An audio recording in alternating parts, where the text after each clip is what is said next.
Hello, welcome to Orthodox Christian Television. My name is Father Christodolos. Today we're doing Chios, the Island of Saints, Part 6. Again with Dr. Miljan Peter Illich, a historian and author who's been on our program many times, who's done many episodes on the history of Cyprus, and will continue into Part 6 of Chios, the Island of Saints. Chios being an island in the Aegean, which is a Greek island. And Dr. Illich, welcome again. Thank you very much. Glad to be here. Do you remember where we left off? Well, we left off about 90 BC when the Roman Republic was expanding in all directions, all through Asia Minor, Europe, North Africa, and the Roman Republic was facing a major crisis. He had civil war in Rome between the Democratic Party and the oligarchs, which split the Romans right down the middle. And in the east, there was the rise of Mithridates, who was the king of Pontus. With Pontus, for the most part, is what's now Turkey in that area. It's in Asia Minor, and it expanded to much of Turkey and also eventually spread to much of what's now the Ukraine, like the Crimea came under the control of Mithridates. Well, Mithridates is going to be important because what I want to talk about and start talking about on today's program is the Holocaust that occurred in Chios in 1822. Really a Holocaust, a genocide, a massacre. It's known as the Massacre of Chios of 1822. And I want to start talking about that, but we need a little bit of background. So I think Mithridates in English would be a good setup, a good background for this massacre of 1822, which was not too long ago. Well, actually, the case Mithridates illustrates how history has repeated itself in so many important respects in regards to Chios.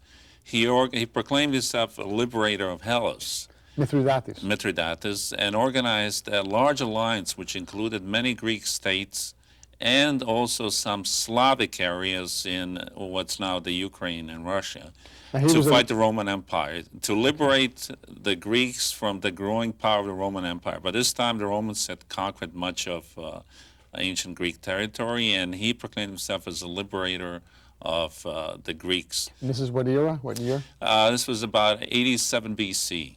87 BC, and he was considered the greatest enemy Rome faced in its history, except for possibly Hannibal.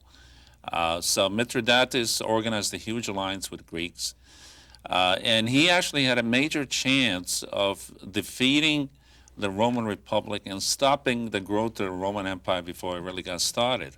Fighting against Mithridates was Julius Caesar as a young soldier, eventually, because this war with Mithridates lasted well over 20 years.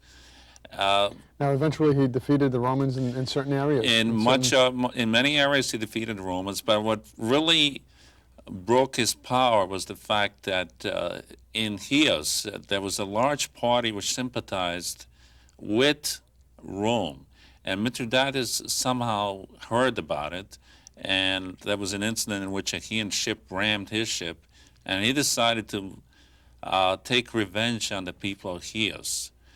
Because of the ship ramming, or because of the strong pro-Roman element on the island of Chios? Because the ship ramming, he thought the ship ramming wasn't an accident, that it was done on purpose, and something like today the bombing of the Chinese embassy, the Gulf of Tonkin, or something like that. And he heard there was a strong pro-Roman element in Chios. He had ordered the massacre of Romans, and apparently in Chios some Romans were hit by the people and saved from being massacred by Mithridates' troops. So he called all the people of Chios all the citizens into the main theater in the city of Chios. All the citizens, or they're just the leading citizens? All the citizens. All the citizens of the entire island? Oh, the entire island, which basically amounts to the men. Which say that time Chios had perhaps 100,000 total population, which would mean that maybe there were about 10,000 or so men who were citizens. So he called them all into the amphitheater to ask them, as a penalty for not properly fulfilling his commands, to his general Zenobius asked the people of Chios to give 2,000 talents as penalty. Now, once they gave them money, They refused. The Zenobius, general of Mithridates, refused to accept the money as being sufficient payment. So he ordered that all the citizens of Chios be enslaved, all the men, women, and children be enslaved and taken away from Chios on ships into slavery to Colchis on the north of the Black Sea, the city of Colchis in North Black Sea. Which is in the area that he was king. That's in an area That's of near Pontus. the heartland of his power. And he also decided that the men would be separated from the women so that the people of Chios would disappear from the face of the earth. There would be no more Chians at all. And So this was some evidence to the fact that Chios was a separate, even though they were Greek-speaking and part of the Greek civilization, they were a separate people, as people in Athens, people in Sparta, people in Thebes, people in Chios. They had a distinct sort of subculture of the major Greek culture. I mean, Chians were Chians. They weren't just Greeks. They were Chians, and in fact, Mithridates did not want to see any more Chians, so he separated men from women.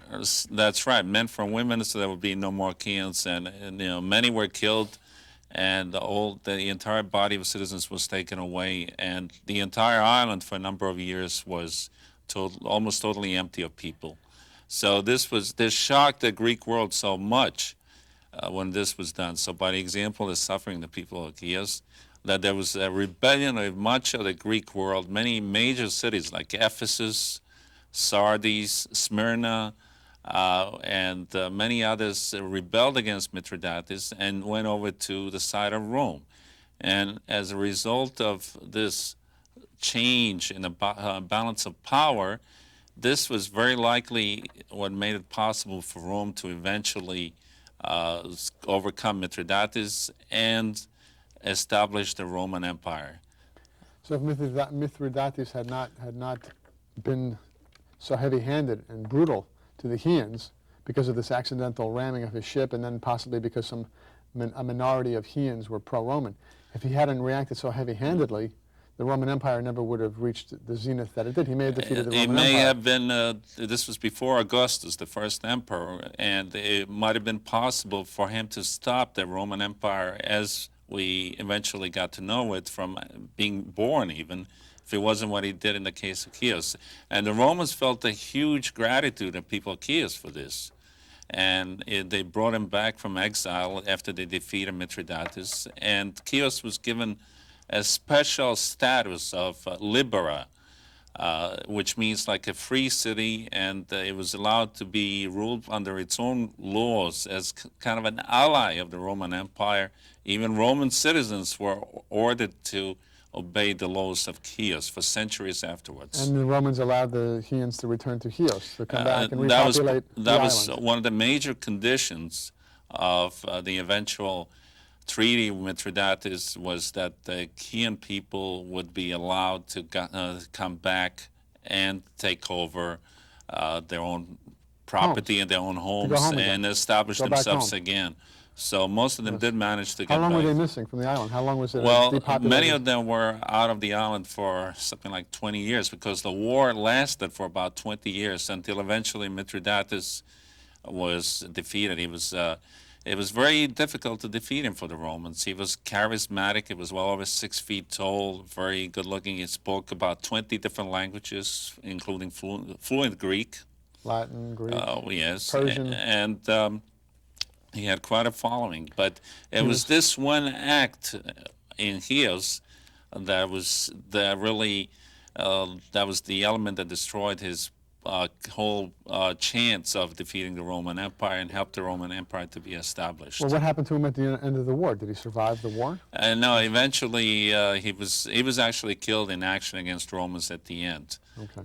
It was a minor action. He was killed, but and the Roman Empire was established, and Chios became a major center of the Roman Empire, and it remained on the Roman Empire for centuries. Among many interesting things under the empire, King Herod the Great of Judea, about 14 BC, stormed Rome to Chios, and he was welcomed by the people of Chios. Herod? Herod the Great, and he was actually The one from the time of Christ.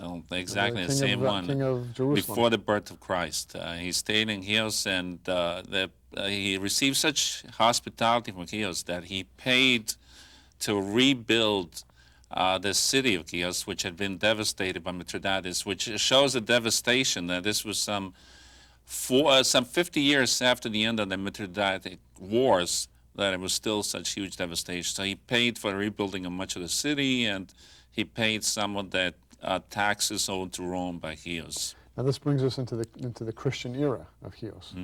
Now how early or how late did Christianity actually come to Chios? We know that one of the first Hebrews, Herod, to ever step foot on a precursor to the Christians, even though he was an anti-Christian. He came to Chios in BC, of course, before Christ was born. So he was sort of, in a way, a precursor to Christianity coming to Chios. Now, he wasn't in any way a Christian, but an anti-Christian. But how early did Chios enter into the Christian world? Well, probability is that by the year 200, Chios was already, to a large extent, Christian. It was during this period, Chios had self-government or autonomy under Rome. It was after the year 200 that autonomy was withdrawn, and what we have is, especially under the rule of the Emperor Decius, who was from 248 to 251 A.D., who proclaimed major persecutions of Christians, that we have this first known saint or martyr in Chios, Saint Isidore. Saint Isidore. Right. Isidoros. Isidore. Saint Isidore of Chios. Now tell us about Saint Isidore. When was he born, or roughly? Well, we don't know exactly when he was born, but he was a soldier. He came from Alexandria originally, and he was found out to be a Christian already in Chios. He was reported to the governor, and at this time, just to make it clear, he was a Roman citizen, a Roman soldier. He was a Roman soldier, actually, and he was stationed in Chios. He was stationed in Chios, and he was reported as a Christian. He was known to be a Christian. Okay, now let's just set the atmosphere a little bit. The emperor at that time was Decius, who only reigned for 3 years until it was destroyed by a Coptic army. He was involving himself in the persecution of Christians. Major persecutions. One of the greatest persecutors of Christians, Decius, 248 to 251 A.D. And it was during this time that Saint Isidore was a crypto-Christian. He wasn't. Well, as far as we know, he wasn't a crypto-Christian. He was a Christian. He was just a Christian. Okay. He was a Christian. There's no reason to say. As far as we know, he didn't hide the fact that he was a Christian. No, he didn't hide it when it was. He didn't go out and proclaim it, but when it was found out, he never denied it, and he was asked to give up his Christian faith. In fact, his commander, army officer commanding his troop, liked them and asked them, just say, give up Christianity and we'll forget about it all. Or say that he will be a good Roman citizen, he'll worship the emperor and do this divine ceremonies. In those days, the emperor was considered a god or proclaimed a god, and he had to be a loyal citizen, you had to worship the emperor. You had to go to a temple and pray to the statue of the emperor. Put incense in front of the statue. He refused to do that, and he was executed.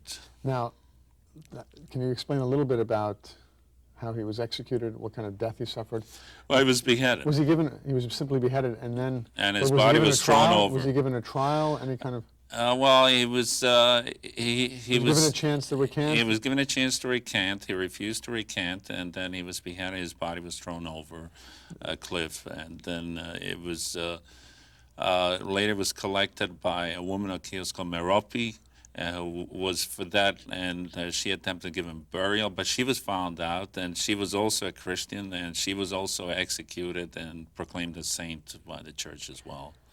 Now, St. Isidore, what happened to his body after St. Merope tried to recover his body? Did she ever recover it? Because I know in Chios, I know that there is a place where they have his relics. I know his relics exist. Well, what happened... so do her relics exist. Right. His body was actually recovered, and it was preserved in Chios. Decius only lasted for 3 years. And after he died, it wasn't too long before things eased up. So his body was preserved, and in fact, in the 12th century, a Venetian fleet conquered Chios and actually took his body to Venice.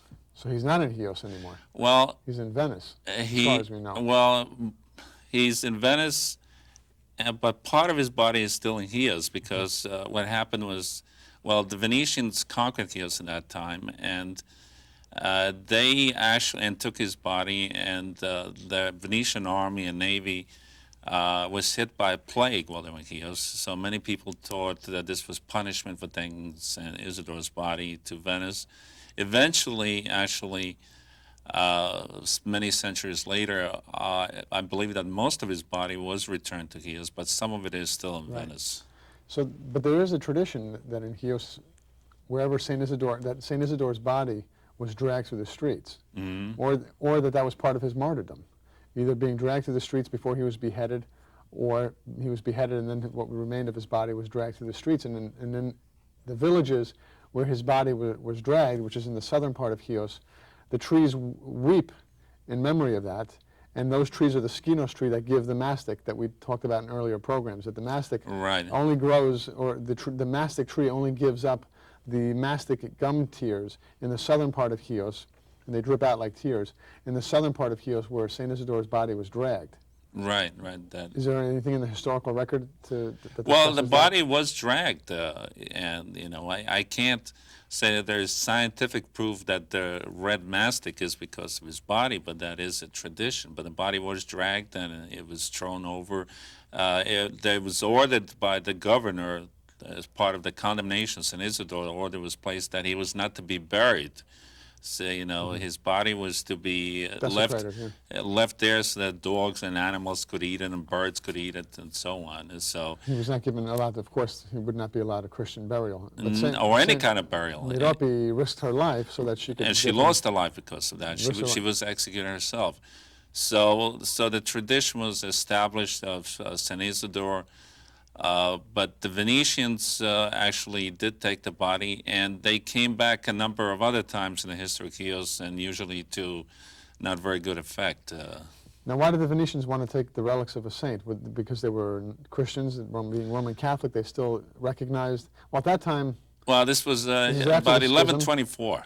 So at that time they were Roman Catholics, the Greeks were Greek Orthodox. But the Venetians at that particular time were not really very differentiated from Greek Orthodox. I mean, the head bishop of Venice was called a patriarch, and the St. Mark's Basilica is basically a Byzantine kind of basilica, and the difference, even though the break had come, the break was not really complete.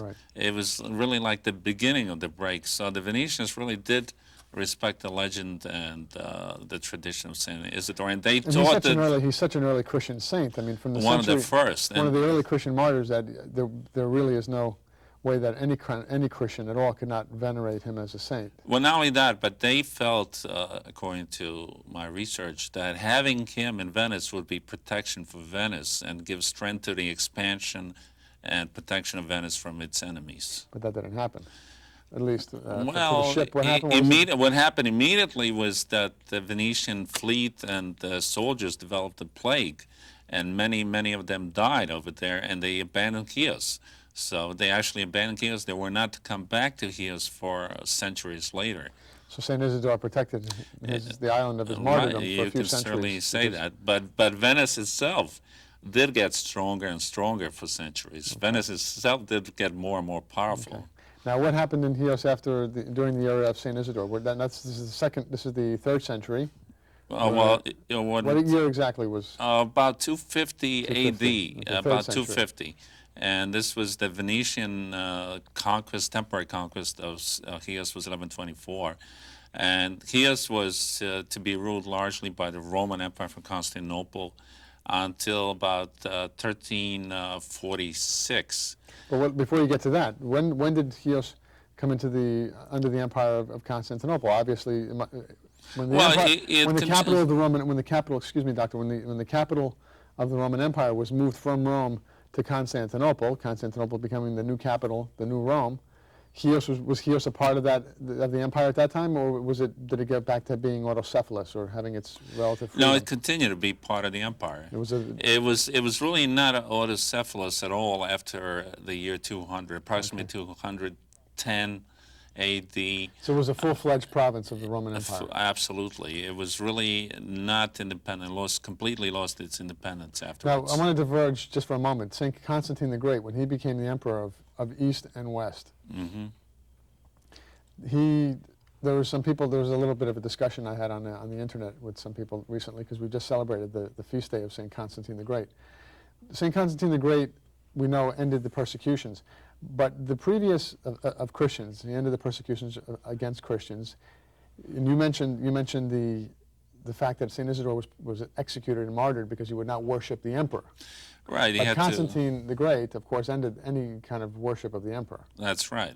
So I just Absolutely, he did. It was no worship of the emperor. I mean, you had to. Even though Galerius, who was one of the rivals to the imperial throne of Constantine, was it Galerius? Well, there were several, Maxentius, and there were one of them Galerius. Galerius. Galerius. Galerius. Didn't Galerius also end certain persecutions against Christians? Well, to some extent, yes, but Constantine didn't just end the persecutions. Eventually, before the end of his reign, he actually made Christianity the official religion of the Roman Empire. He made it, but that was the Edict of Milan did that, didn't it? Right. Well, 325 AD. So yeah, of course. So by the time he had the first so it was more council, than a persecution. Right. Christianity became their religion. It became the official state religion. That's why one of the many reasons they call him Saint Constantine the Great, so emperor and saint. Now let's get back to Chios. All right. So now we have Saint Constantine on the throne, the imperial throne in Constantinople. And Chios basically is a province under the Roman Empire. We don't really hear much of Chios for those centuries. We know that it was invaded by the Arabs in the 7th century. There was the rise of Islam. And the Arabs, as soon as they became Muslims, started invading Europe, invading North Africa, invading the Middle East, and one of the places they hit was Chios. The Arabs were in Chios. Oh, yes, they invaded Chios, and they devastated Chios. For quite a while, they were hitting Chios there. Did they occupy it for long? And they didn't actually occupy it. They were hit-and-run raids, looting, enslaving, typical. They never actually ruled. Piratical raids, heavy piratical raids for centuries, but not an occupation. It was never part of any Arab country. So you can't really find any kind of an Arabic presence in Chios, monuments or things like that. No, not in Chios. You can find it in Cyprus, but you can't find it in Chios. Right. So basically, Chios continued as part of the Roman Empire, ruled from Constantinople, until in 1346 it was given to the Genoese. The Genoese. The people of Genoa. Columbus's people. Right, and the Genoese established themselves very solidly in Chios for 240 years. 240 years. They established themselves for well over 2 centuries. The Genoese were in Chios from the first half of the 14th. A small little city in Italy. How did they conquer a Roman province? How did they get the Romans out of? They didn't conquer it. It was not really it was a conquest in a way, and not a conquest in a way, from the first half of the 14th century. At that particular time, the Roman Emperor in Constantinople had given the Genoese the right to occupy Chios and administer it while officially remained a part of the empire in return for the help of the Genoese in different wars that the emperor was having. The empire had become very weak by this time. Extremely weak. It was after the Fourth Crusade that sacked Constantinople, and really, we can't say sacked, we have to say raped Constantinople. A so-called Christian 1204, crusade yes. of the Fourth Crusade, with the blessings of the Pope, went to liberate Jerusalem, but instead of liberating Jerusalem from Islam, it burned and pillaged and raped Constantinople for something like, 48 years? More like about 70 years, and some of the some of the Frankish states remained there for about a century later. Okay, Doctor, we have 1 minute left. We'll pick up from the occupation or the administration of Chios by the Genoese, and we'll discuss in the next program how Christopher Columbus spent his boyhood summers on the island of Chios.